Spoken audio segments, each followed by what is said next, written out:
ഈശോ മിശിഹായ്ക്ക് സ്തുതിയായിരിക്കട്ടെ. ഹബക്കൂക്ക് 2-ാം അധ്യായം 3 മുതൽ 4 വരെയുള്ള തിരുവചനങ്ങൾ. ദർശനം അതിൻ്റെ സമയം കാത്തിരിക്കുകയാണ്. ആ സമയം അടുത്തുകൊണ്ടിരിക്കുന്നു.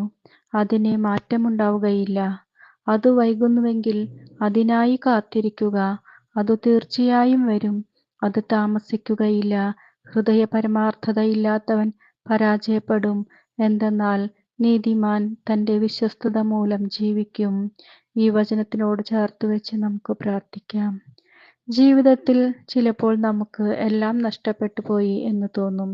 പ്രാർത്ഥിച്ചാലും ഒന്നും സംഭവിക്കുന്നില്ലെന്ന് തോന്നും. പക്ഷേ ഓർക്കൂ, ദൈവം മൗനമാണെങ്കിലും അവൻ പ്രവർത്തിക്കുന്നു. നമ്മൾ കാണാത്ത വഴികളിലൂടെ അവൻ നമ്മുടെ ജീവിതം ഒരുക്കുന്നു. വിശ്വാസം നഷ്ടപ്പെടരുത്. കാരണം ദൈവം ഒരിക്കലും വൈകാറില്ല.